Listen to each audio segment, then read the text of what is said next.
Because we did a potluck thing. I see what you did there. I saw it wasn't live.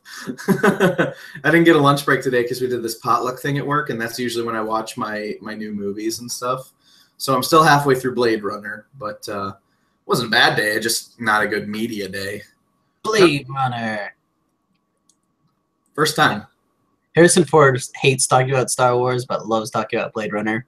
I don't know why. I'm pretty sure he's embarrassed of both and should be more embarrassed about Blade Runner. I think he's more excited about Blade Runner, though. I heard that he's a little more apt to talk about that because he has like theories about like Deckard Cain and stuff. Well, first off, he's a total tool. He won't talk to any fans. He's got the total prima donna thing going on. Well, no, he's a jock who somehow became king of the nerds. Exactly, because he was in a bunch of George Lucas movies.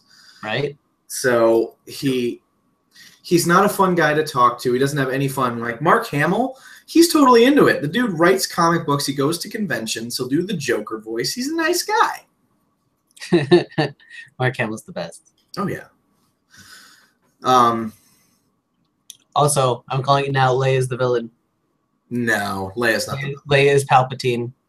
Leia's behind it all. Leia is Supreme Leader Snoke. Leia was behind it all. If you turn out to be right, I'm going to flip a table somewhere. I'll find a table to flip. Well, no, it's just that, her and Han don't end up together. So that's... Did you really expect... I mean, yeah, I expected... A little bit, but, like, Carrie Fisher, I don't think she would have come back unless there's something juicy to the part. And a bunch of money. Being the villain all along. Like a ton of money? No, being the villain all along. Nah. Carrie Fisher's so strung out after her drug binge that I don't think she really cares about the script anymore. She's grumpy. She's grumpy grandma now. What was her last movie? Better Off Fred? Drop Dead Fred? No, I got Better Off. Right, so you finished watching Breakfast at Tiffany's. Did you say you were disappointed about the ending? Yes and no. It's the ending I expected. I felt that disappointment. Do you have a thumb on what it was? Because I've been trying to thumb it down because I look at the movie, I step back, and I look at it, and I should love the ending. They get together, right? They decide to be together. I think what it is how long she ran around and then all of a sudden changed her mind, even though he didn't say anything different than what he said in the library. You know what I mean? Like, it was the same phrases, the same ideas, and then all of a sudden she decides to go along with it because of the cat. And did you see a difference between what he said to her and what, like, the suitors would say to her, really? He said, no, I did not specifically, just because I watched it in two separate parts. Just like telling her what she wants and telling her, like, come on, you want to be with me, baby. But he didn't say baby like that. Telling her well, he still told her what she wants, didn't he? He says, you want to be with me and you belong to me. Yeah, I did catch the I own you line, and I was like, whoa, hold up. Right? Of course people belong together. She says, I don't know if not that. She says, what do you think you own me? And he's like, yeah. And they're not even together yet. I think it was something like, you belong to me. And he's like, people, and she's like, people don't belong to people. He's like, of course they do. And I told you that last time. I do agree with that. People decide to belong to each other, and then they do. But they weren't yet. It's before that. True. And he kind of jumped the gun a little on that. It's more he just presumes that he owns her and admits that.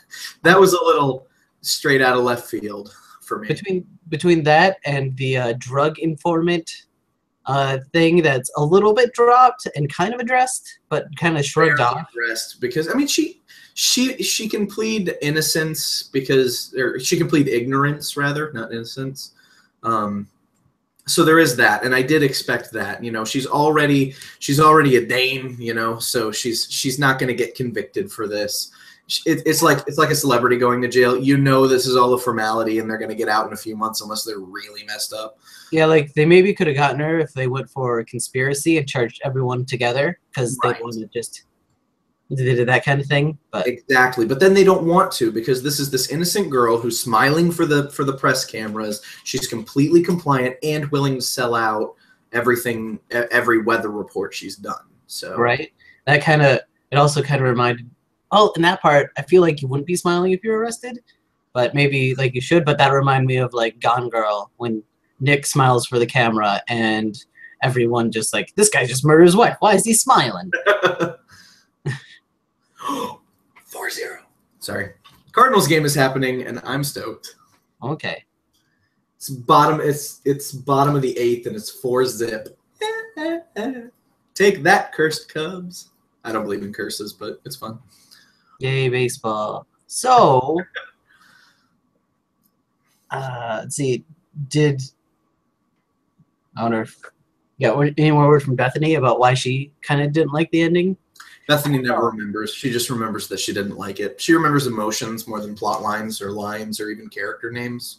That sounds like me. You said it, not me.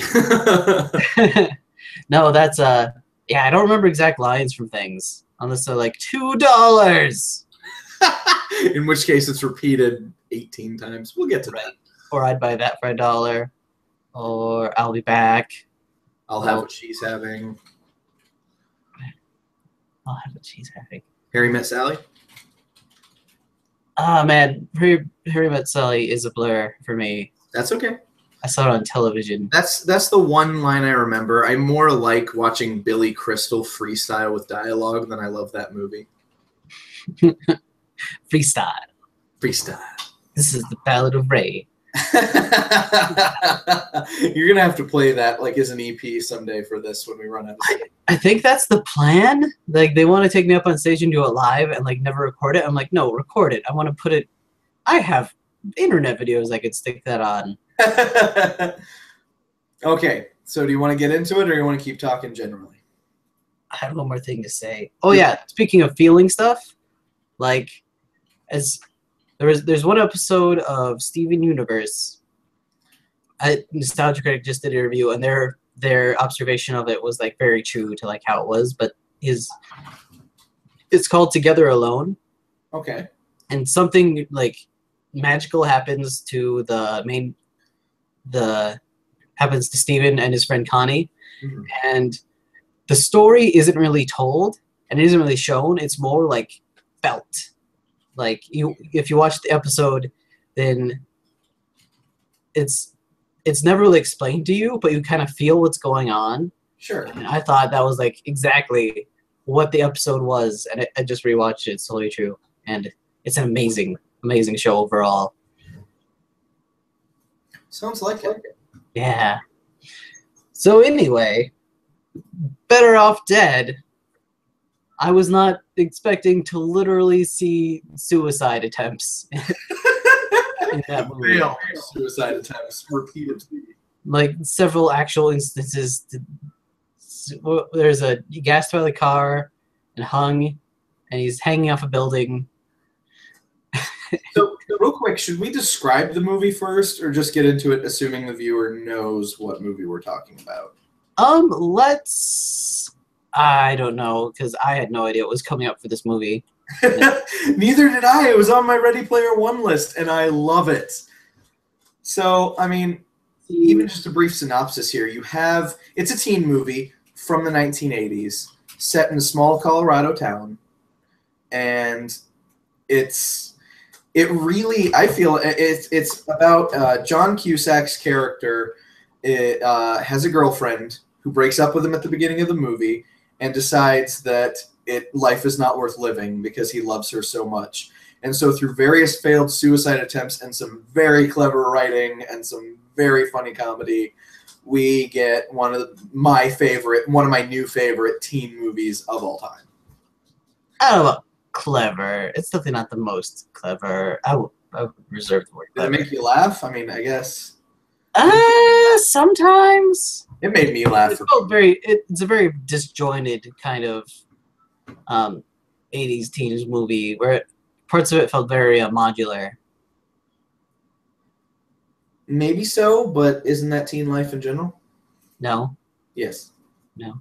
Yes. I don't know. Oh, not. Modular, compartmentalized. That's how I feel. But no, it was good. It's not my favorite John Cusack movie. I think I like High Fidelity way too much. Yes, you do. Love me some High Fidelity. So this is definitely my favorite John Cusack movie I've seen so far, but that's not a terribly high bar. I haven't seen Say Anything. I haven't gotten through Being John Malkovich. It was a weird movie. I was super disappointed in Say Anything. After I watch it, I don't know what the story is. Sure. I don't know what the plot was supposed to be. Even though you've seen it? And just kind of ends. I've seen it like 4 times. I don't know what the plot is. So it's a very forgettable movie at best.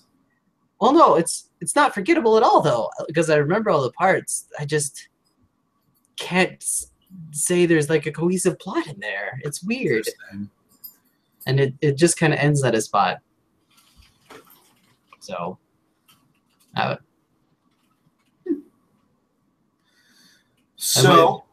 they might just die on a plane crash. Everyone just dies. So, what was your overall impression of Better Off Dead? It was good. I did like how he gave up on the stupid vapid love interest. Of course he did. But I kept on thinking of How American Summer. Yeah. And I just like what they did with their teen relationship a lot better than what they did in Better Off Dead. I haven't seen that one. It's on Netflix. I'm aware. They have all of the Wet Hot on Netflix. I'm aware. That doesn't mean I've seen it. I love it so much. Like, I watched the movie, and then I watched the new television show that was shot like this year. Yes. Like 15 years later, and they're all just older and in the exact same roles. But at like the beginning of the summer, where the movie takes place at the end, it was fantastic. I loved it so much. And then I went back and watched the movie again. I could watch that again. I could watch that a 4th time. So what do they do with the teen relationship in there that's different in Better Off Dead? Because Better Off Dead is pretty much your standard thing where he feels... I kind of don't want to tell you. I kind of want you to see it and appreciate it for your own. Okay. Oh, that's the 3rd movie. That's the 3rd Tack On movie. We already planned 2. Nice to say you like it better than Better Off Dead? I do like it better than Better Off Dead. Ah, you believe in better! Okay. I think they're both still worth seeing, though. I didn't say you didn't say that. I did not. I was not expecting animated sequences in Better Off Dead. Like, Isn't that was going to be one of my questions. Okay, so first, if I may ask, favorite scenes and least favorite scenes. Oh, there was some pretty good gags in this movie. Absolutely. You say yours, I'll think of it. Okay. So, and this is completely off the top of my head. My favorite scenes, I really like how the tone of this movie is set straight away. With the paperboy riding by, and before the $2 joke, he's throwing papers through the garage door window, and that starts the whole running joke of how they can't keep glass on their garage door windows. I really enjoyed that. And then when they said, "Oh man, he's completely obsessed with that girl," and then he walks into his closet and there's all the pictures of Beth on all of his hangers everywhere. I had to pause. I was dying laughing. That was fantastic to me. And just how obsessed he is with this girl.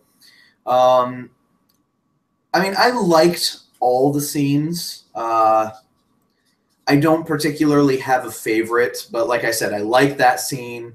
I like the $2 scenes when they begin. Specifically, I really like the one where he walks into the park, like he gets done with his date with that one girl with the headgear and the calculator, and he's walking home, and it's a bright sunny street, and all of a sudden it's a fog-filled park, and you have this biker gang of paperboys riding out of nowhere, chasing $2 like some satanic cult. That was amazing. Least favorite scenes? I didn't particularly care for the skiing scene because, I mean, I know it was part of the character development, and I'm not saying it was a bad scene. I just didn't care because I'm all about the comedy until the kids showed up. But you know what I mean. It's just not my favorite scene just because that's I mean, yeah, you're getting on with plot, but you've done plot so much funnier than this before. And I have mixed feelings about the animated scene where the burger's singing "Everybody Wants Some" California Raisin style. Oh, but then it comes back and there's just a mess in the kitchen and Right? And that was good, but it was just like you go from him being in reality all the time to him imagining this fantasy because he's bored with no pretense for that. I didn't see, except for when he was drawing the picture and it starts talking to him. But to me, it's different. This is like complete Ralphie from A Christmas Story, complete off the wall fantasy. Which honestly, I do. It was just kind of completely out of left field to do a David Lee Roth Van Halen song, which I appreciate. Yeah, which that's the other thing that stuck out is like the soundtrack. It weirdly popular music.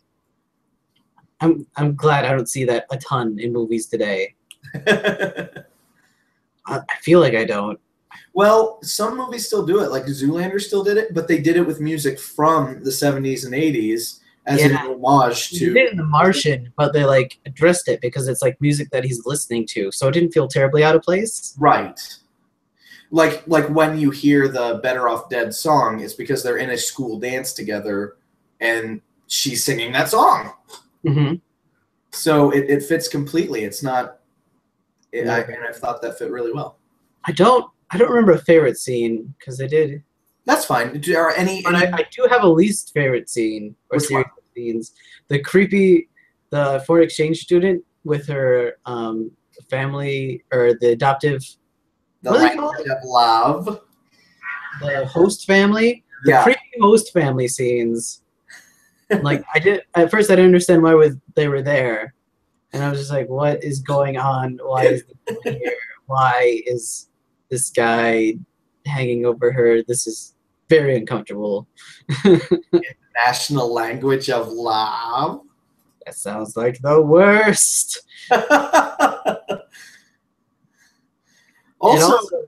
It also like reminded me of Archie. I've been reading the new Archie comics. Sure. And a couple parts because like Betty fixes Archie's car and Betty gets him out of a weird situation, and there's just weird parallels there. Like I wonder if that's even like a callback to this movie. Maybe. I don't know if there's anything else where the girl next door / kind of love interest fixes a car for a dude. Yeah. That was a good scene. I enjoyed that, where like she becomes she started off as just a silent, like she's clearly going to be the object of his desire because she's like staring out the window at him from the get-go, but then they gave her more personality traits and actually made her a character, and I think they did that really well. Whereas Beth, the love interest who spurned him, has no personality traits, and that works out better for the film because she's kind of an antagonist. Yeah. And there's definitely like the bully side to it, but I didn't feel like fully bullied. Like he's just kind of, they're just kind of obnoxious. Yeah, it's not Karate Kid style bullied. It's you found the parallel. Or even Adam Sandler bullied. This is just the guy who steals the girl and is kind of rude. Right. Well, it doesn't steal the girl. The girl goes to him. Fair enough, but you know what I mean. The girl is stolen. I guess that's the whole thing. Girls are rarely actually literally stolen. That's a good point. Right. Good point, Ray. Good job. But to him, it was stolen. It was swiped out from under him. You know what I mean? Right. He watched it happen. It's not like she was picked up and carried off, forcibly into a tower somewhere. But right. That would be easy. Exactly. And very bad. So is the guy who plays the weird top-headed best friend-ish thing? I was going to mention him, yeah. Is that Booger? Or is that just... Booger from who? From what? Is that Booger from Attack of the Nerds? I have not seen Revenge of the Nerds. It's on my list. Okay. It probably is because that guy, he hosts a show late night on TBS, or did last I checked, called King of the Nerds, which is a reality show where nerds decide who's the nerdiest of the nerds. Oh, I haven't heard of that. He's like the host of that show, I've seen him on other things. I'm pretty sure it's the same guy because he's also on Supernatural as Sure. an angel who kind of takes over everything and usurps God. He's the scribe of God, and he's Metatron. He takes over stuff. I think that's the same guy. I would believe that. I mean, he's been in a lot of things. You notice, I recognize the voice right away every time. Right. I found it kind of interesting how they handled him being a junkie. I never think, I mean, there's a common theme in the 80s that it's necessary for drug use to be at least implied. And then for him, he's like, well, the town's so backwards that he has to like snort Jello and stuff. And I'm just like, okay, I guess that's one way to handle it. And it made me giggle at the time, but in hindsight, I'm like, well, and I'm not pro drugs, so anytime that comes on screen, I'm like, okay, let's get this out of the way. But that's me. I'm weird. Actually, now I think of it, this movie and the setup is really close to Archie. Mm-hmm. Archie comics. This is weird because you have the friend who eats and has odd habits and is somehow cognizant to everything and has a weird hat. But here's the difference. In Archie, the girls are always pining after him, if I recall. Like, both girls are fighting for his affection. Archie's. I think he's also kind of fighting. He also fights for them. Oh, he absolutely is trying to show off, but, like, these girls are throwing themselves at him trying to get his attention. Whereas in here, he is trying to fight for one girl's attention who he thinks belongs with him and that they're destined to be together.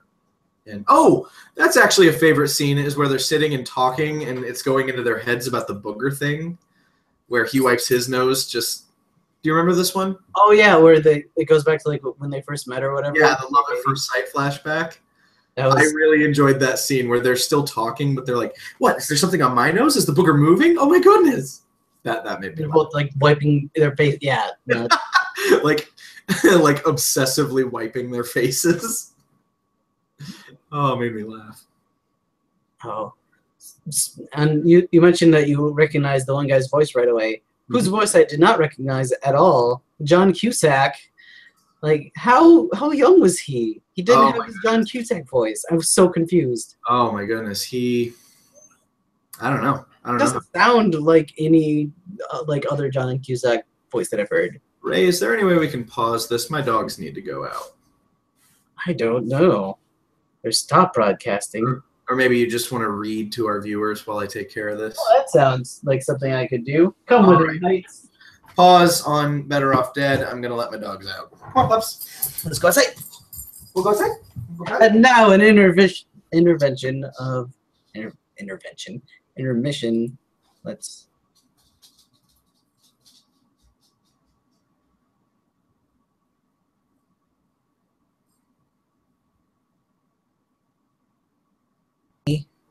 I do not want to mute me. That was a mistake. Mute Trey.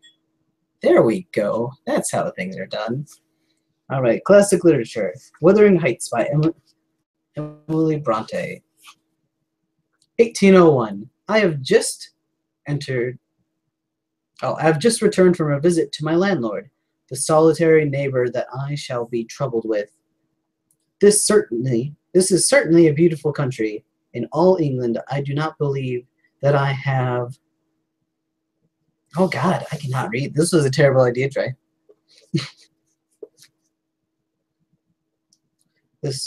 In all England, I do not believe that I could have fixed on a situation so completely removed from the stir of society.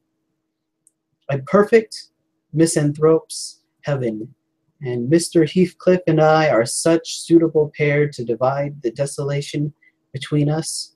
A capital fellow.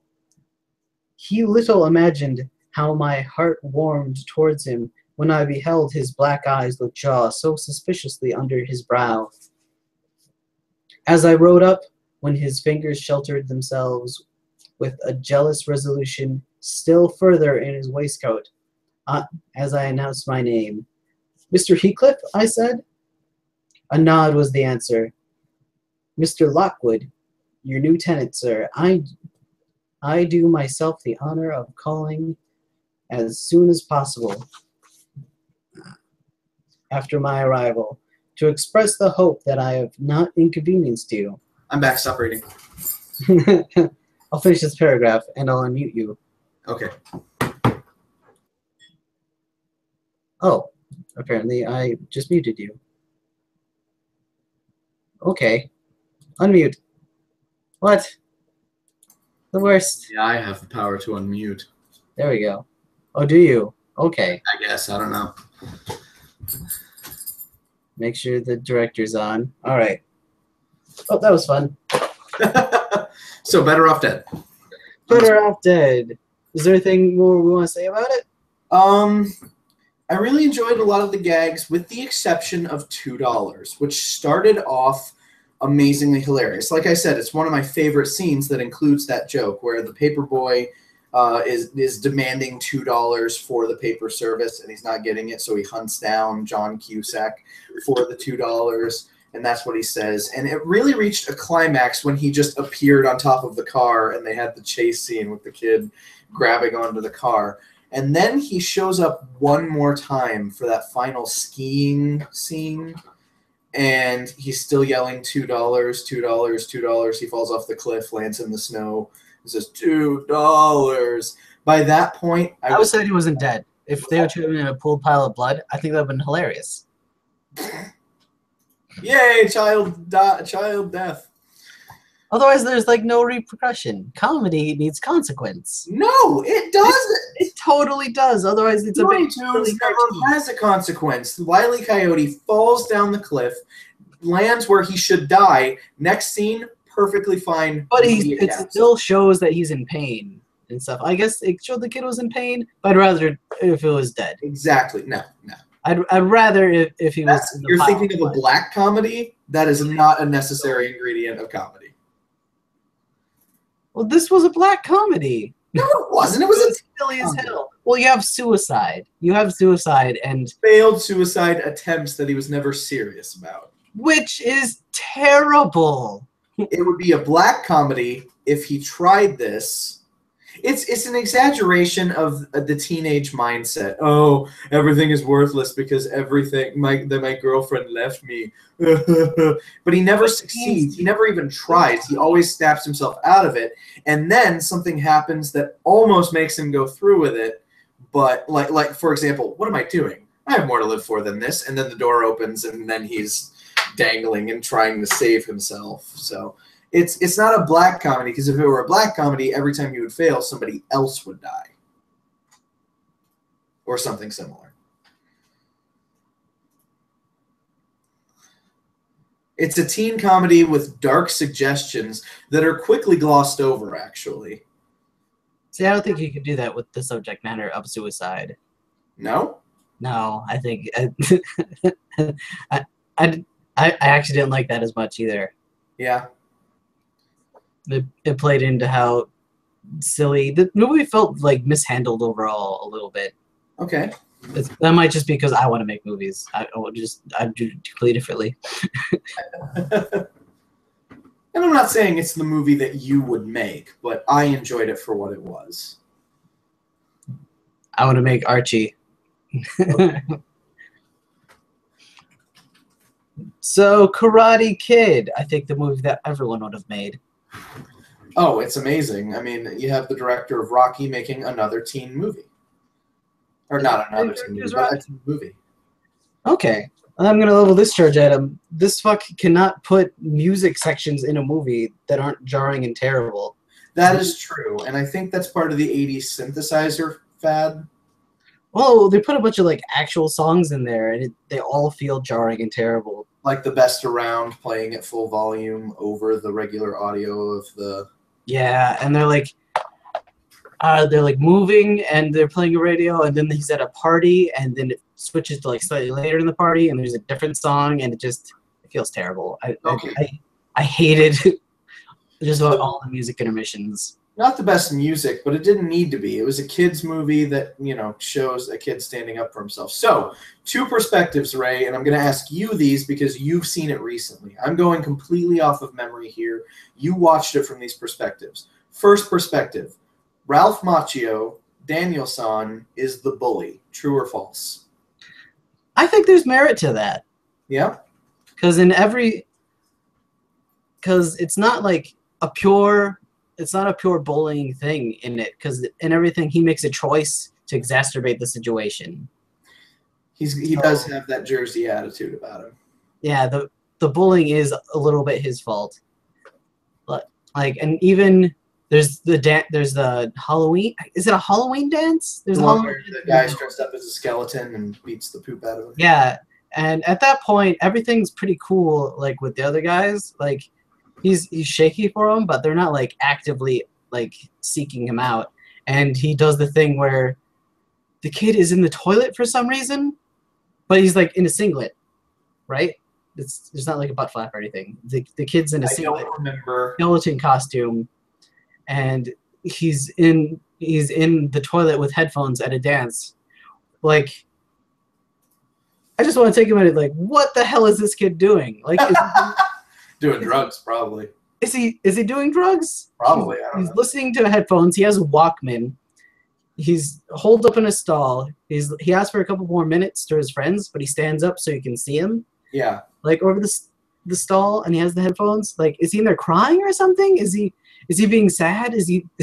I assume something else is going on. Himself. I mean, wouldn't you? You run around with all these karate guys. Everything's a go, go, go, win, win, win, kill. And he's just. That's what I would want. I don't think he's using a bathroom because it shows like it's like his skeleton costume is a singlet. Otherwise, he'd like pull it down like under his chest. And he could just be finishing up or starting. But like, he asked for a few more minutes. I think he's just like chilling in the bathroom stall or whatever. And Daniel takes a hose and sprays him with water from over top. And okay. That's what really gets the rest of the movie going. But what did those guys do to him previously? Nothing. They were kind of cool by then. They beat him up on the beach. He exacerbated that situation. They like hit him once. And then instead of letting the girl handle it, which she was about to handle it, right, he stepped in to try to do something and got punished for it. That's true. I feel like most of the time when he gets himself in trouble and he tries to do action when he could just let the girl solve the problem, which she was about to like 2 or 3 times in that. Sure. And it's a lot of Daniel like flying off the handle a little bit. So I think there's merit to Daniel's the bully. I don't think he's the bully, but he definitely brings some of it on himself because he's petty. Which is part of his character growth, is he even decides to back off, but by that point it's too late. He's poked the bear is attacking, and now he needs to defend himself. Because remember, Mr. Miyagi takes him into the Cobra Kai dojo and says, look, this is a misunderstanding. Daniel-san's going to stop. Please, let's not do this. Right? Or does he? Kind of. Well, they go in there and confront him because the dojo has like some bad teaching in there. Definitely. Which I think which lends itself to Mr. Miyagi being the main character, because it's not like. And we'll come back to that. It's not like they have beef with him because Miyagi does beat up a bunch of children in the middle of the movie. Which I wasn't paying attention to at the time.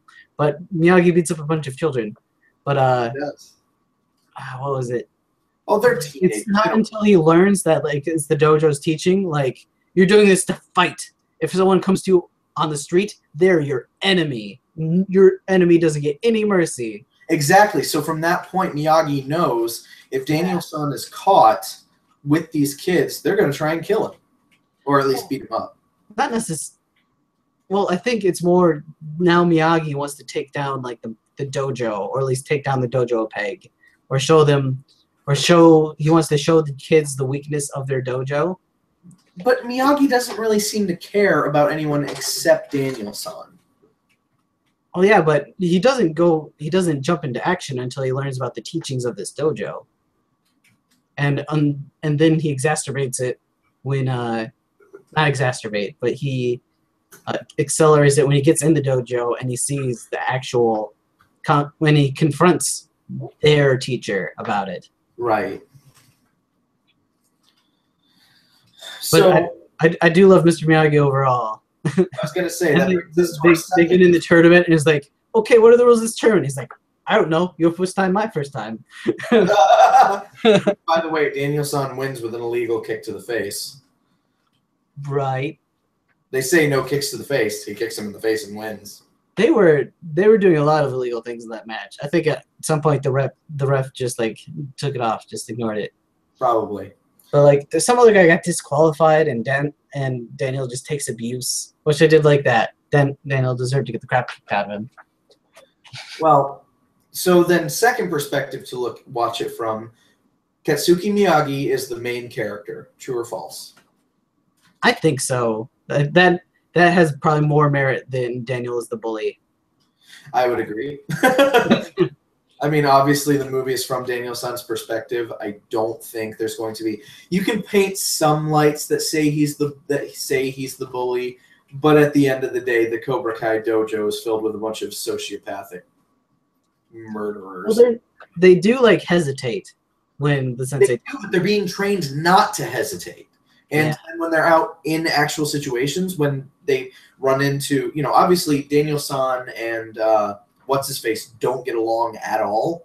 So when they actually have a beef, no mercy, and they start beating him up. There's no hesitation there. Yeah. It's like I was going through a Cracked article that said, number of bad guys that are actually the good guys. And some of them had a little merit to it, like how the Wicked Witch of the West actually deserved the ruby slippers. They belonged to her sister, and in like every culture ever, she should be being the only surviving relative that we know about. She should have inherited the slippers, and yet this little outlander who murdered her takes them. But then they get to one that's about Beauty and the Beast, and it says Gaston's the good guy because he's coming to rescue her from a beast, but he's a jerk. He doesn't care about her. There's no merit to that. You're really reaching at that point. I definitely, Gaston is definitely reaching because Gaston is evil. Exactly. He convinces a town to spring a wedding on a girl in her own home, where she has done nothing but say no to him. And have her father arrested. It's the most evil villain. I think Gaston might be the scariest. So, I mean, there's some merit to, and I understand the thrill of finding a little loophole like that. Like, oh my goodness, this guy actually had validity all the time, and we thought he was a bad guy. But I don't think you have that there, and I don't think it's 100% here. Again, Daniel-san is a jerk. He's pig-headed, but that's part of his journey, is learning from Mr. Miyagi and earning self-discipline, standing up for himself in the right way, and growing stronger for it. It's part of his character arc. Yeah, So, Katsuki Miyagi is the main character. True or false? True. Okay. I'll hammer that through. Explain. I did.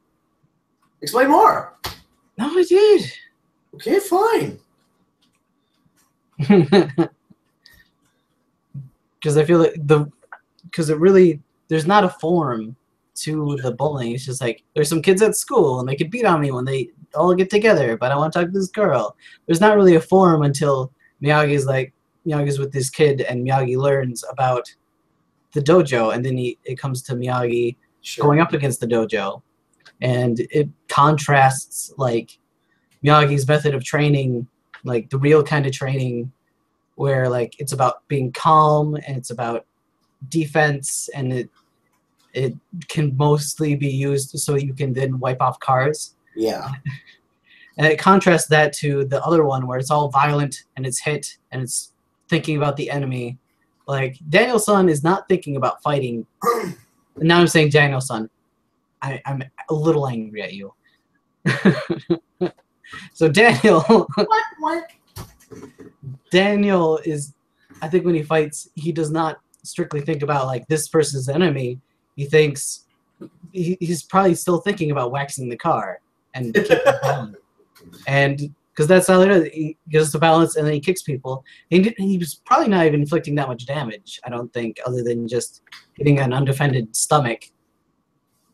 I think it showed some pain, but it doesn't show him in nearly as much pain as what other Wait, people inflict does on the him. crane kick? Because the crane kick is to the face. Yeah, the crane kick looks like a bitch to take. Oh, but you're talking about the wax on, wax off? I thought that was a All defense. the wax on, wax off, and then like most of his points he gets from like dodging and then kicking them in the stomach. Right, right.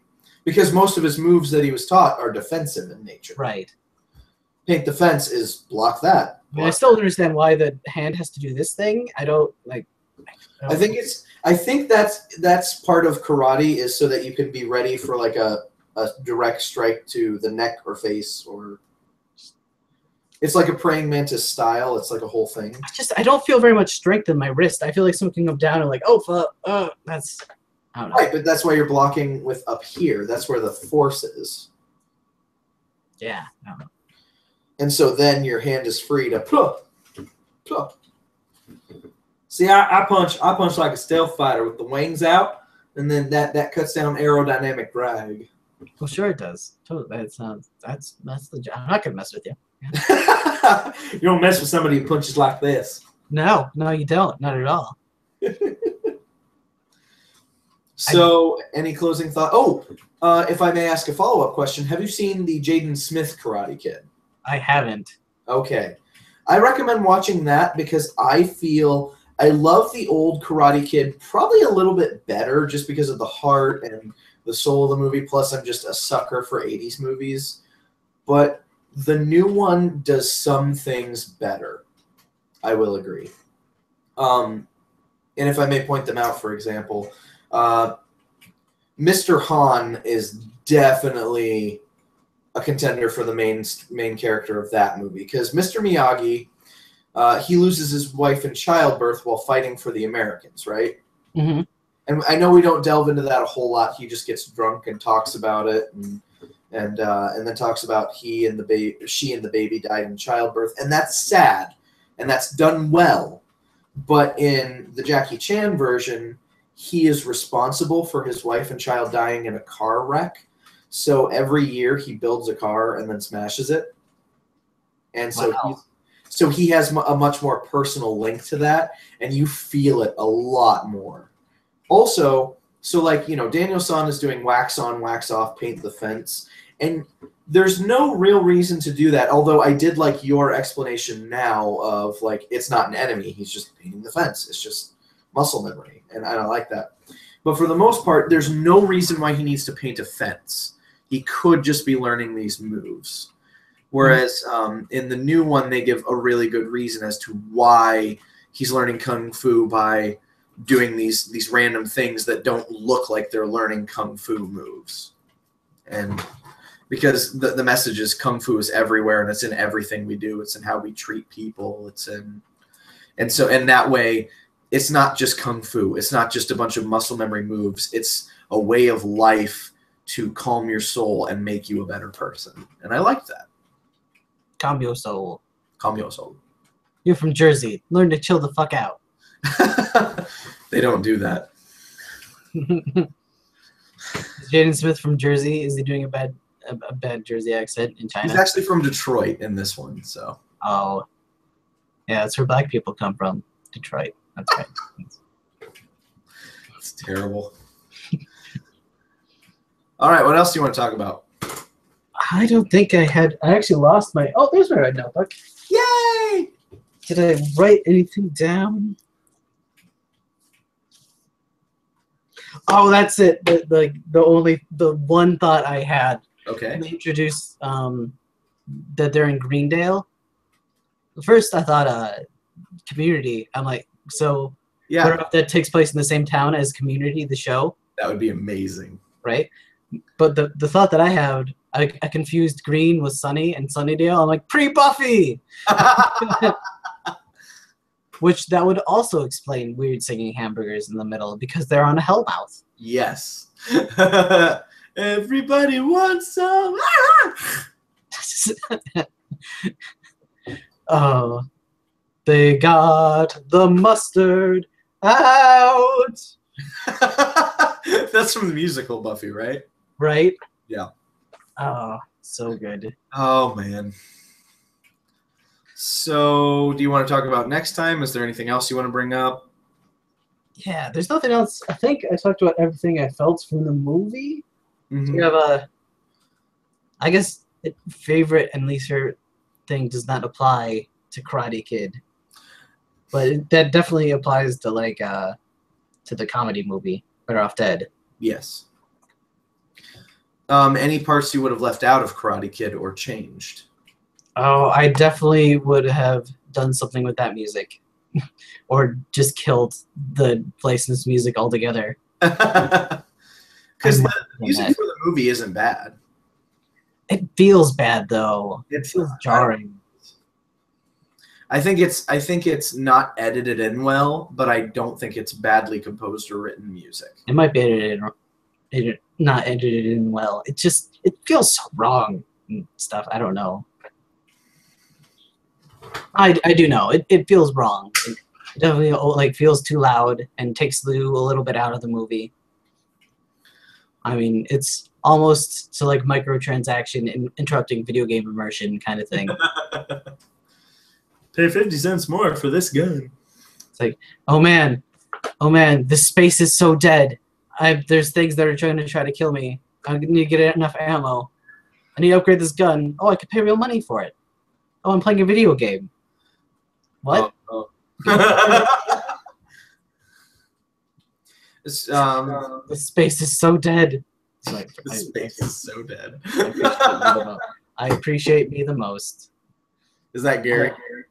Oh no, I don't think it gets home till like, not for an hour. It's not even 9/11 yet. I was gonna make that joke when that happened, but it hasn't happened yet. Changed everything. 9:11 p.m. Oh. So, anything else you want to talk about?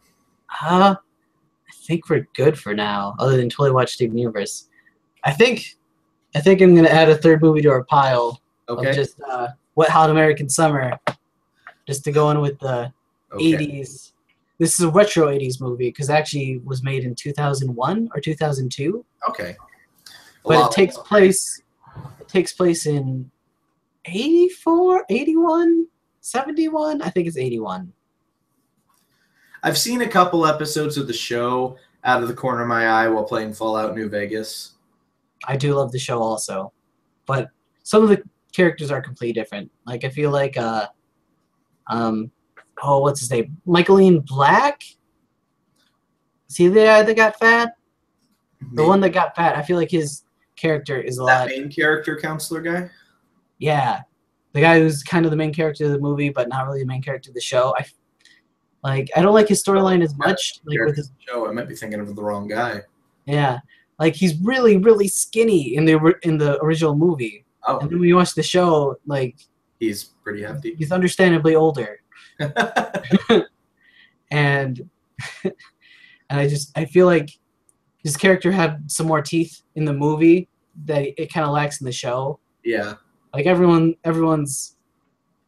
What I like about it is I like how the characters they're funny and they're doing like funny or selfish things and they have goals. Yeah. And they all get into like the understandably dark side. Like just because there's musical theater people doesn't mean they're not like a little bit evil with like perfection, but then they don't like carry that out to being like evil about everything because they still do nice things for each other and they're still friends. That's probably what I like most about it. Is that everyone is like friends, even though they may like compete with each other. Well, I may have to give it a watch then. So for next time, you do now. I've adopted it. We have Wet Hot American Summer. We have Tree of Life. Oh no, not Tree of Life. No. That was. We have Dale and Tucker versus Evil. Yeah. I gave up all pretenses to other things. Like, I'm like Cloud Atlas or Playing for Columbine or Tree of Life for thinky movies. And like, no, Dale and Tucker versus Evil. I'm watching Bowling for Columbine. I can't get through a Michael Moore movie without barfing. Have you ever tried? Yes. Just the one? The first one. The 9/11 one? No, that was Fahrenheit 9/11. That was like the third one. The first one? What's his first movie? That was his first blue-collar movie. Oh, what was it? This one just basically about economy. I don't like him. I don't like anything he says. Okay. I was interested in Bowling for Columbine because I was listening to some podcast No, what was it? I was listening to something. They were talking. I don't think it was NPR. I really do. I think it. Oh man, I don't remember which podcast it was. Otherwise, I totally plug it. But they were talking about how, in like the recent terrorist activities and how everyone's kind of looking out for you know, minorities, and everyone's thinking like, what are these weird white people that do things? In Columbine, there was a bit of hysteria, and especially post Columbine, about like the white like loner kind of weird kid, Sure. because they made it like these are antisocial kids, and so these are the type of brains. It was probably Harmontown. It was probably Harmontown. While they did. God, I love Harmontown. But they talked about how Bowling for Columbine really encapsulated how like people kind of got a little bit of prejudice to these loners, these people that are like atypical. They probably do have some kind of not mental disability, but just a different way of thinking, like in some kind of mild autism. But that's like never bad. Well, it's not really bad in the sense of like Einstein, and it's just a different way of thinking and looking at things is how the community squares themselves. But how those people are kind of demonized after the events of Columbine. And that's pretty much what Bowling for Columbine like encapsulates. So I kind of wanted to see that a little bit. But Bowling for Columbine is all about how guns are bad at all times. I'm hoping. See, I haven't seen it, and I actually he spends 98% of the. You haven't seen it. I realized that was the first movie he did, so that was the one I watched. I couldn't get through all of it in one sitting. It was because I thought it would be about the Columbine incident and how it affected everyone there, and I actually had a friend who was there at Columbine. And so I thought, oh, I want to see this. I want to see what happened. And the whole thing is just guns are bad, ban guns. This bank gives away guns with the checking account. I feel like, I don't know, I'm hoping it's a little bit more than that, because obviously Dan Harmon or whoever got a different impression from it about like the loners and the demonization that kind of came after that. So I'm hoping it's a little bit more nuanced, and that's just like what struck a chord with you is how it seemed to be blaming the gun. Because either way, I couldn't get through it. And to be fair, maybe he goes through more of that at the end, because I didn't go through to the end. But everything I saw, it was literally all about gun control, and he corners Charlton Heston and basically says, "You're responsible for the deaths of everyone. How do you feel?" Heston? From the actor from Ten Commandments who played Noah. Like Omega Code? Not Omega Code. Omega Planet of the Apes. Yeah, but also I Am Legend, like the Omega Man. Maybe. Yeah. Either way, like he's just involved in the NRA, and Michael Moore basically corners him and says, "You need to apologize to all the victims of Columbine." Yeah. And I'm like, this has nothing to do with the actual event. See, I don't hate that idea. You don't hate the idea of somebody. I do think that gun control is more of an emotional kind of issue than really. I feel like it's more emotion when and the anti-gun stuff is drummed up a little, as far as like they're gonna try to take away your guns, and I feel like people have like gut reaction because of NRA advertising and stuff. I mean, it's a basic right in the Constitution, but I don't want to make this political. Too late, apparently. I don't think I actually haven't thought a lot about it. If I had to, I'd do some reading, but probably we have to. Shootings because ones we actually chose were The Paperboy for another John Cusack movie. The Paperboy. The Paperboy.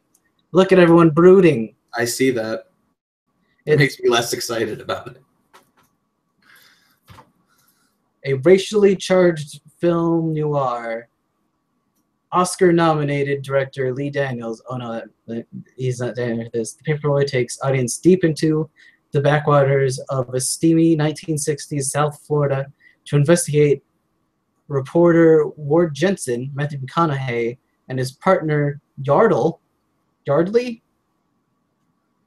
and they chase a sensational career-making story. Okay. And then Tucker and Dale versus Evil. And then Wet Hot American Summer. Okay. Do I have Blade Runner since you're watching Blade Runner anyway? You can. That's gonna be a long one next time. I'm gonna have to take notes. God, I love Blade Runner. I have it on Blu-ray. It's not bad so far. I've just never been able to sit through it. Not I have been unable to emotionally handle it, or I've just run out of time every time and been like, this is a lot of build-up, and I have chores to do. Just kind of hasn't worked out. It is a lot of build-up. It's a really good movie. And I keep watching the final cut, which doesn't include Harrison Ford's monologues, so there's a lot of filler where originally Harrison Ford was talking to me. Or like voiceover? Yeah. I think I have the final director's cut. That should be the one without the monologue. But I don't know. I'll check on it later. I thought there was monologues with mine. So at 35 minutes, you want to call this one? It's only been 35 minutes? I can talk some more. Have you seen, if you want to circle back to gun control, have you seen do you watch any of the, oh no, I've forgotten his name. Oh no. Who? Oh, the guy that does the HBO show? Oh, John Oliver? John Oliver. Have you seen the piece he did? Because it was amazing and I loved it. No. I try to listen to that man as little as possible. No, don't. He's fantastic. So John Oliver talked about how a lot of the presidential candidates and people, when gun control comes up, they say it's not an issue of gun control. It's an issue of these crazy people, these people that have mental deficiencies and whatever, and they snap and then they go and kill people. So it's really a mental health issue. And John Oliver's like, okay, so if it's a mental health issue, let's actually work on mental health in the country. Mm-hmm. And he goes back to, I think it was Ford. It was Ford or Kennedy. He shows the speech done by him where when they closed all of the old insane asylums that would do terrible, terrible things to people, and he's like, we'll just close these down and then we'll start centers that actually help people that need mental health and that need help with these problems. And those closed down. The sad thing is that we just never got around to opening the actual health centers around the country like he wanted to do and proposed to do in the whole plan. Yeah. And it goes over several, there's a little thing called greyhound therapy, which is not hugging a tiny dog that is mostly skin and bones. It's actually where an institute will take a person that they don't want to try to help anymore, and they'll give them a one-way ticket to a bus and just send them away. And it's like the Greyhound bus, I guess. Yeah, like the Greyhound bus. Yeah, Greyhound therapy, and it's really well done in that thing. And then they also talk about how actually people with mental disorders are far more likely to be the victim of violence than the actual perpetrators of violence. Okay. Yeah, and it's just fantastically done. How do I know it's John Oliver? It's great. Because I disagree with 98% of what he says. It's great. It's not great. It's great. He's funny. That's the draw. Afraid not. I've seen some of his stuff. I watched his thing on net neutrality, trying to figure out what that was. And he basically said, fly to your keyboards and oppose it. Well, no, they're trying to end net neutrality. There you go. Opposing people I didn't know which one he was doing. Yeah, I saw so many videos about net neutrality because the Vlogbrothers did a thing on it, and a bunch of people on YouTube did a thing on it. Gee. And it pretty much would it'd make it so that companies are allowed to throttle and discriminate against websites depending on where they're based from. Mm-hmm. So it would pretty much stop upstarts. If we went and we started a website, right? It's Ray and Trey are awesome.ninja.awesome.com. Okay. That's our website. You need to reserve that domain right now. rickandmortyforever.com. That's already taken, I'm sure. Rick and Morty forever 100times.com. No. So we did that, and we just did that website, and we put it out, and we're like, come to this website, and people would try to go to it, but they would take time to load unless we paid Mediacom a price so that we could get it on the faster internet to get to people. People would then go to someoneelse.com. They'd go to rickandmorty.com instead of us, because Rick and Morty has backers and has Cartoon Network paying for it, so they get on the fast track. The thing is, internet doesn't work with the fast track thing. It's all just the same track. So what they're doing is throttling some instead of the other. So, well, you have two different. I mean, so you're saying we should slow down planes because buses aren't as fast as planes? No, nothing is being slowed down with net neutrality. They're not allowed to discriminate based on the website. I don't know. If they have extra bandwidth, I won't make a decision on that without thinking about it. Don't. That's not a thing. What? Extra bandwidth? Yeah. That's not a thing. It's a thing. There is no fast track for internet. It all gets the same. Okay. Tell that to my phone when it slows down because everybody's online.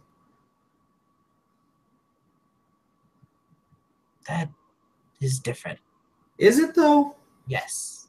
It's not. It is. That's the companies not caring about you. Like I pay $80 so I get 100 stuff in, but there isn't enough infrastructure to actually make it so that everyone who's paying for this, if we all use it at once, it slows it all down. Though we're all paying for it, so it should all work. But Mediacom and the companies don't care enough to make it work during peak hours completely. One thing I've learned in my years of experience is nobody cares. Nobody cares. Nobody cares about me. I care about you. Really, when it comes down to it. I care about you, Trey. Thanks, Ray. I care about you too. I care about you and our one viewer. Who is our one viewer? Is it Gary? Probably me. It's probably me. I opened up the thing so I can see the chat. Okay. Well, you want to call this one? Yeah, I think so. I don't think I have anything else to add. We can see how American Summer says about gun control. Okay. There was another book. Actually, there's a book that they mentioned that I could plug that I want to find and read. Okay. It's called Neurotribes. Okay. As in like neurological. Okay. And it just talks about like the history of people that just think a little bit differently. Yeah. They're commonly referred to as like autistic, but most of them just like passing, like me. So I stick out fairly much. But it even goes back to like these are people that are like they kind of think alike, but they just don't think like other people. So they've always kind of gathered together where they can. So are you familiar with CB radios? Yes. Breaker one. There used to be that as soon as CB radios got popular and people started putting them together, they would start talking to people from across the country. Sure. Those were largely like people that would commonly be called antisocial and these autistic people. Like they've always been trying to like get the internet going somehow, because CB radio was like an early internet for chatting and gathering. Sure. So it's a very nerdy thing to do, right? And they call other people, well, they're villains. They could call other people mundanes, or neuronormal, I think is the one. Neuromundane thinking. Yeah. Yeah. But no, it's just about that, and it sounds fantastic. But it's sad because it's not written by a person. It's written by a normal thinking person. Ah. So the community like scoffs at it as a little, but it's like, it took a neuronormal to make a book for people to understand. Well, if you find it, let me know. It released, I think, last month. Okay. I forgot to check for it at the library. I don't read ever, so let me know. You were reading that book with all the references that Yeah, Ready Player One. I was listening to an audiobook because Oh, that's true. Audiobooks, that counts. This is what I read. That counts. Have you gone to Audacity audio thing? I was subscribed to that for a while. That's what I do is I listen to audiobooks, and I've got a huge list in front of me. I'm trying to work through Timothy Zahn's Allegiance, which is a Star Wars book about good guy stormtroopers. I think I got the audiobook for Infinite Jest because I don't think I'm ever going to read that all the way through. And it's actually like 36 hours long, so I don't think I'm actually going to listen to it all the way through. But I did successfully listen to Tina Fey's book, and there was that one self-help book that I read and I hated. Like the one good thing from it is like to realize when you're making excuses for things that you want to do. Mm. And you're like, wait, that's not a real reason. I'm just afraid to do it, so I'm making an excuse to not do it. Like that was the best part. And like everything else was total. The world is a wish-granting factory, and money will happen to you, and terribleness. But hey, you got something out of it, so right. And then I returned it for another book. All right. Well, I think I'm going to sign off for the night. All right. When do we want to do this again? No idea. Next Thursday? Thursday? I think so. Thursday. Which is liable to change? I think Thursday works. Thursday's when Justin is over here at my house. Hey, shark butt. Yeah. So I kind of don't want to ignore him for an hour. That's fine. I'm just not sure what my schedule is. Wednesday, I am definitely busy. Okay. Friday, I am almost definitely busy. All right. So Tuesday worked really well for me. That might work for me too. I just don't know if it's enough time for me to watch all those movies. That's a good point. That is like 3 movies there. Mm-hmm. Do you torrent them? Is that how you get to them? Sometimes. I think actually, the last few I've owned, so. Yeah. I think Paperboy should be the optional last one. Okay. If you get it, I'll watch it at least. There you go. Do you still plan on watching Karate Kid, or is that close enough? I think that's close enough. I know the movie well enough, and I think you've gone over it pretty well. I don't think I'd add enough.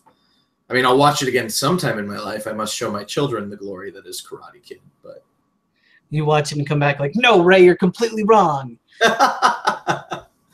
You should watch the new one, though. That one's good. Okay, I might. Not as good, but it's good. Though you are pretty much just setting all of the movie things for me to watch right now. Do you want me to stop? Because it's fine. I have a long list. No, it's fine. This is pretty much just setting what movies I'm going to watch this week. Excellent. I thought I was surprised we did this so soon on Friday from Tuesday. I know. Alas. But I was fine with it. I need to talk to you more. I love you, man. I love you, man.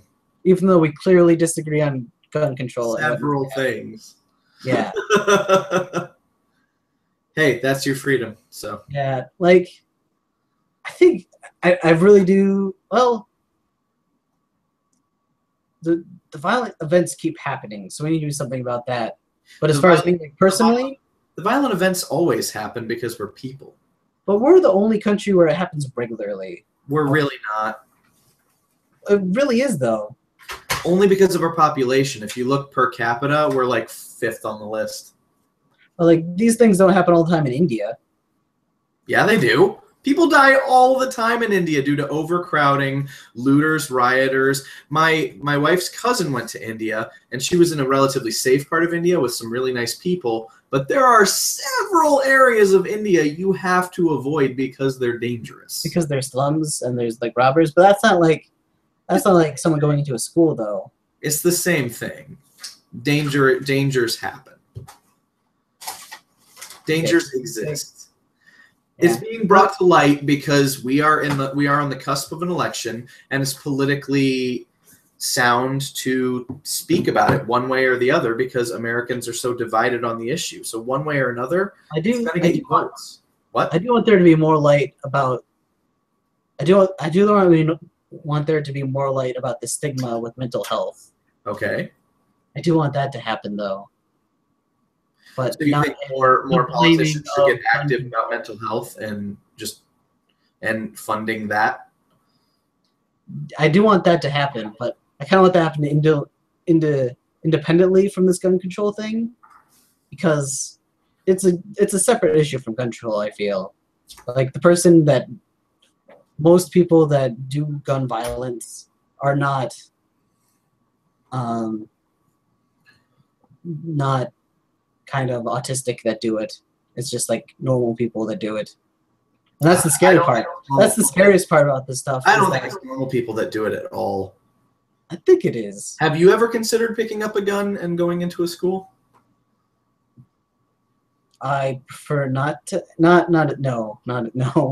Have you ever even Also, considered? I am not a normal person. Exactly my point. I am a normal person, or I'm somewhat normal.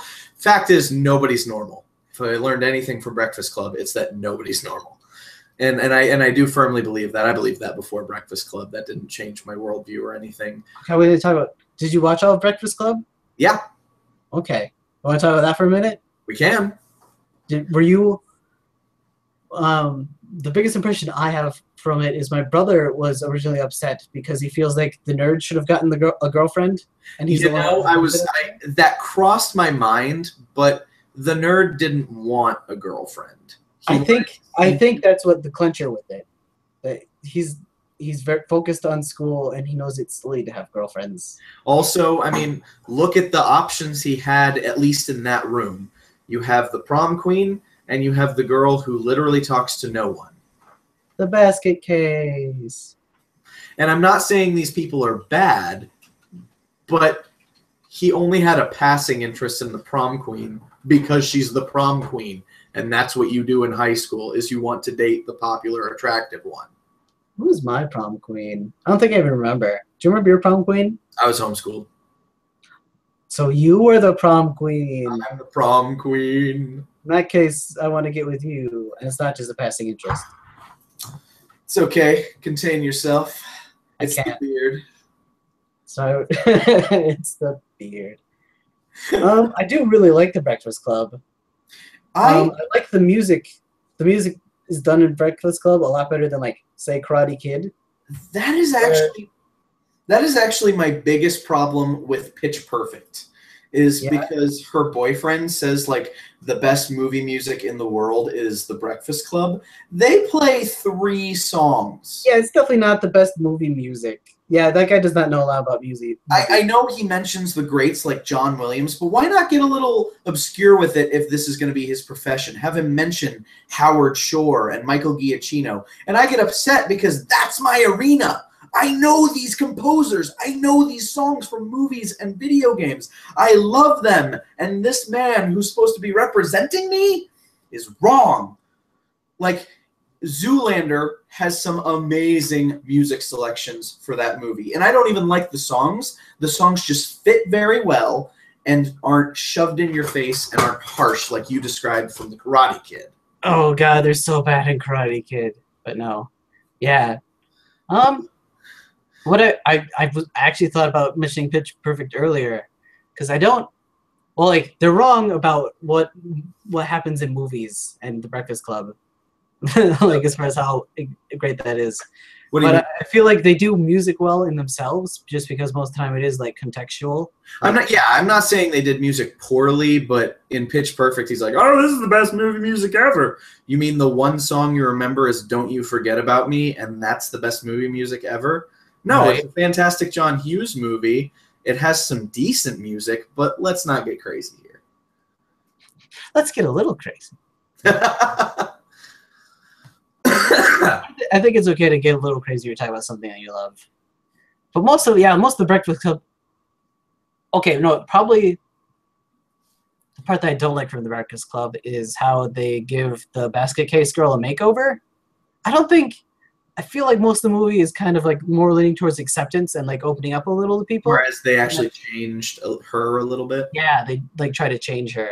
Well, especially because when she's putting the makeup on her, she's like, "Oh, you always have all that black stuff around your eyes," and she says, "Hey, I like that black stuff." Right?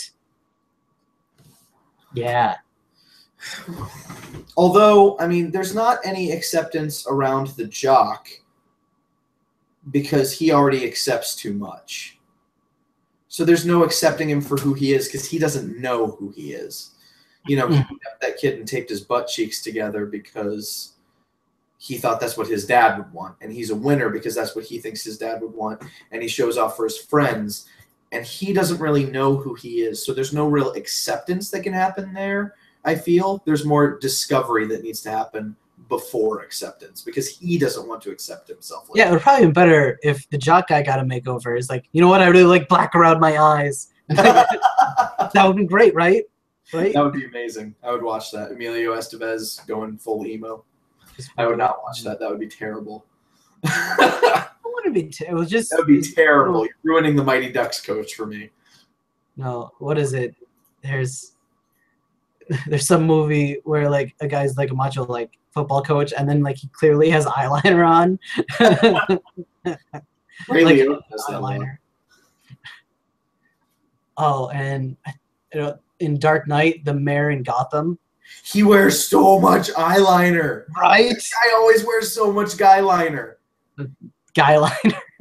It's eyeliner. Also in Psych, and he's wearing guyliner there. It's his thing.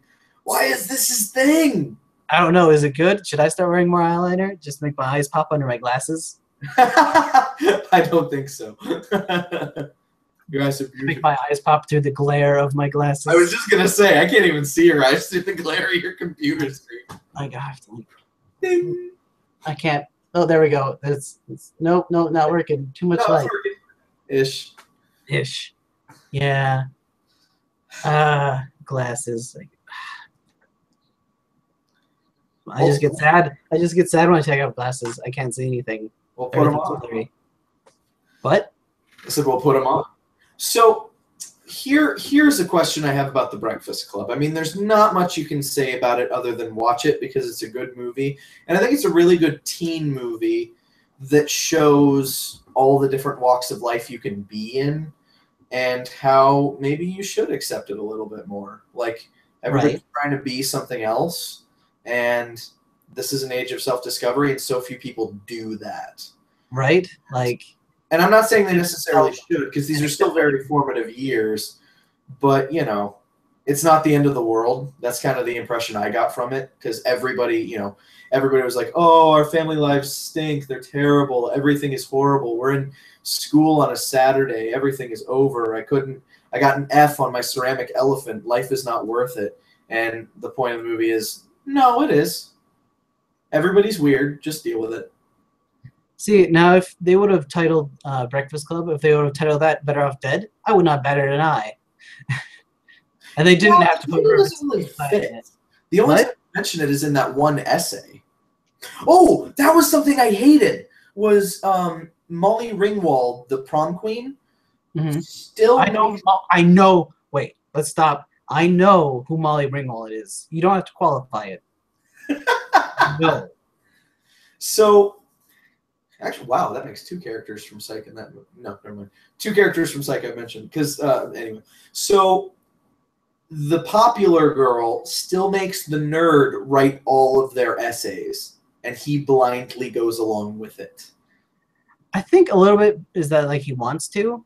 I didn't get that impression. Because that's what I thought. Like, oh, maybe he wants to do this. But he just kind of blindly, okay, because she's the popular girl.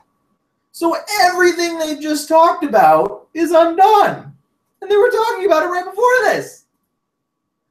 And then right after this, the popular girl gets together with the criminal, because girls go for bad boys anyway. And the jock gets together with the basket case. But the nerd is still writing the popular girl's paper. Nothing there changes. Writing it for all of them, though. Yeah, but it's at the behest of the popular girl because she doesn't want to do any work for herself. That should be her character arc. She should be the one. No, I'll write it for everyone because I've had everything done for me forever. That's a good point. That would have been good. It's like, I'll correct your grammar. Exactly. Like, I will help you do this, but let's do this together and let's have you grow through this. Don't be my taskmaster. Yes, I like doing work, but my character arc is it's okay to fail. Failing is so delicious. That's what I kind of want in like. We just keep talking about romantic comedies, but like I know. romantic comedies, like the girl breaks up with you, life will go on. It will.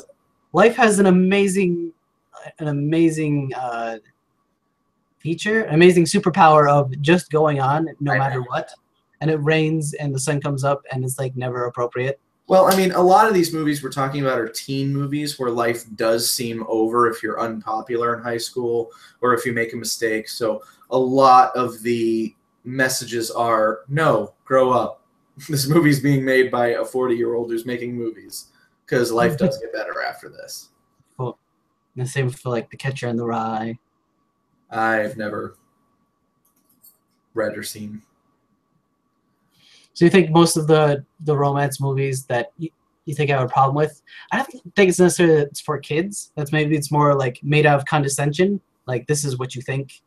Yeah, it's more a lot of rom-coms and a lot of teen movies are, hey, let's make a movie that kids who have parents with disposable income will see. Hmm. And it's more like you take a look at Twilight. I mean, it's preteen girl fantasy, this perfect guy who's willing to give up everything and this perfectly bland main character that anyone can project themselves onto. And he happens to be super powerful and it's a forbidden love. They don't actually care about making anyone grow as people, I feel like. I know. Whereas most movies, even if they don't necessarily make you feel like a better person, so movies have plenty of purposes, just like any kind of art. It can just entertain you. It doesn't have to have a point. It doesn't have to have a moral. Sometimes it's just the triumph of the will and seeing somebody improve themselves and learning from that. Sometimes it can be like these teen movies we're watching. Look, life gets better and accept your weirdness because everyone's weird. And, everybody goes through this stuff. Maybe have a little empathy or, things like that. And I know the Twilight movies are there to entertain and nobody's forcing them to make a movie that makes anybody better. But it really doesn't make anyone better. Yeah. There's and I know I'm biased because it's a stupid concept. She wrote a notebook, which I actually, if you want to lose all dignity, like I'm actually almost pretty interested in reading it. Sure. But it's the whole thing of Twilight redone, but everything is gender swapped. I heard about that. Don't care. Like everyone except for the girl's parents. Well, I guess not to the boy's parents.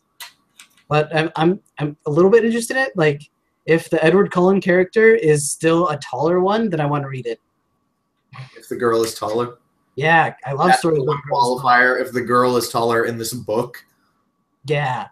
Like I read The Haunted Vagina because the love interest was a taller Asian girl. Why? It was actually really, it's probably better written than Twilight. It was some really good prose, actually. What? Okay. I'm sure most porn is better written than some things. It's not porn. It's actually like a legit story. Sorry, what was that guy? It's like called like, I think the cute nickname is like schlock fiction, but he actually makes well-written, like thought-out book characters to these like weird left field kind of stuff. Like his big one, Satan Burger, which is what if Satan was the manager of like McDonald's? And then he takes this out to like logical conclusions and it just like makes Satan wanting to sell numbers and hamburger and stuff. And it's actually like really well done prose, but it's on these ridiculous things. Oh my. And actually The Haunted Vagina was a little adorable. I'll pass now and forever. But no, Stephanie Meyer's, she's trying to combat the accusation that Bella is this little thing that needs to be rescued and needs to go to the arms of a man and needs to, she's trying to combat it by gender flipping everyone. But I feel like that's still gonna be the problem. I feel like it's not gonna combat that, but I want to find out. Just a little. I don't care. I'm very morbid. Do not care. The Breakfast Club is adorable too. It has its pardon me. It has its place, and I can see why it's a classic. Not gonna break my top 20, but I enjoyed it. Oh God, I don't have a top 20 at all. I don't really either. I just say whether movies break it or not. I have a top there. Is in reality is there like 50 movies in your top 20? I have a top 3 movies that never changes. Everything after that changes constantly. My first favorite movie is The Mask of Zorro because I'm just the tiniest bit hipster and I like having a favorite movie that is nobody else's favorite movie that I know of. Also, I can watch it back to back 3 times and still not be tired of it. I've tried. Is that the Daniel Quaid movie? What? Is that the Hasselhoff movie? No, it's the Antonio Banderas. That one? Anthony Hopkins one, yeah. Oh, the sequel to that. Do you hate that one? I hate the sequel so much. Well, that's worthless piece of garbage movie. What's your second movie? My second favorite movie is The Prestige because I wanted a Christopher Nolan movie in there because he's my favorite director, and The Prestige is my favorite. Oh, did Nolan do The Martian? No. Oh, that was Scott. That was Ridley Scott. Yeah, Ridley Scott did The Martian, and what's Nolan's new movie that he did? Nolan did Interstellar, which was The Martian, but not. Oh, that is. Yeah. Interstellar wasn't bad, but it didn't strike the same chord with me that the other Nolan movies have. Like, I even like Dark Knight Rises for what it is. I'm not saying it's perfect, but I liked it because I get Christopher Nolan, and I'm pretty sure he gets me. He gets you. He does. He doesn't even realize. He doesn't even know me, but he gets me. He should know us. And my third favorite movie is The Godfather because I wanted a classic in there, and I really enjoyed The Godfather. I don't know. Mine are all over the place. There used to be Fight Club on there, but I'm not loving Fight Club that much anymore. I still like it. I mean, nobody says your top 5 have to stay your top 5. It can change. I definitely haven't thought about it since high school, so that's probably why. I mean, Tucker and Dale versus Evil might just break into there. It just might get up there. Just Tennessee people. I don't know. Well, the problem with my top lists is I've seen so many movies and they hit so many different categories that it's really hard to pin down even a top 10. Yeah, that's the thing. Like, there's so many good things to see. Hyperbole almost doesn't help. And so I'll start to think about my top 10, and then I'll think, oh yeah, that movie isn't on this list. I completely forgot about Princess Bride. Oh, and Jim Carrey's The Mask. Is that a top 10 movie? You know, So I picked my top 3, and I'm sticking with those until something better comes along. Close enough. There is no better. All movies are worth. Not all movies are worth. Yeah, there's Twilight. Twilight is so boring. Oh my god. There are many movies that suck. Twilight's so bad. Oh, okay. How about this? Worst movie you've ever seen. Don't think about it. Just the first thing that comes to mind. I'm going to say Inception. See, don't do the first thing that comes to mind. I don't think of something that's not bad. I think the worst would just be something that's forgettable that like immediately shrug off. Like Ninja Turtles or the first one? No, like the new one. Oh, okay, with the CGI? Or no, the new one. The new one with Michael Bay? Yeah. Michael Bay might be my least favorite director. Just whatever he's done recently. I think the worst movie I've ever seen is probably The Last Airbender, actually. There's a lot of really terrible movies that I have purposely not seen. I tried to get through that stinker, and it was bad. Like The Room, not seen. Oh, The Room is fantastic. You should see The Room because it has a lot of camp value. I don't like it. That's what's different for me. Like, Troll 2 is a terrible movie, but it's hilarious because it's that bad. Yeah, then I feel like I just want to talk about video games now because I have a lot stronger opinions on video games than movies. Sure. Because you watch a bad movie and it's over. You play a bad video game, and it could just suck away your life. And you're like, I don't know why I'm playing this terrible video game. Like Kane and Lynch? Oh, God, I love Kate and Lynch so much. I love it. So great. Do Oh, not. like Bubsy 3D. Terrible. I played a lot more terrible games when I was a kid, and I didn't know that video games could be bad. Yeah. So you just play them anyway. Yeah. But then there's games like Metal Gear Solid 2, which I initially kind of hated because it made me play as Raiden. And then I saw Super Bunny Hop did a whole in-depth like analysis of it as postmodern art, and I just loved it. I'm like, yeah, that's exactly what they did. How I felt about it was manufactured that way.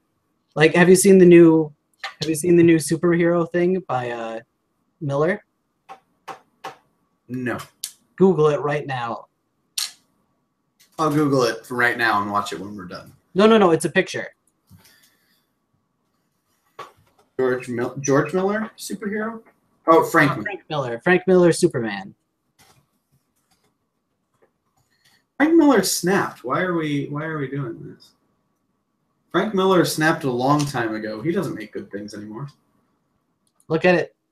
Is it the new Dark Knight Rises sequel? No, Superman. Superman. Frank Miller, Superman. I Googled that and it says Frank Miller returns for the Dark Knight 3. Cover? Oh god, it's not as easy to find. Told you. Okay. Oh, no, there it is. Trying to throw me off. And there it disappeared. Hey, yeah, Ray, I really need to go. Oh, okay. All right. Talk to you later, man. Yep, good night. Bye-bye.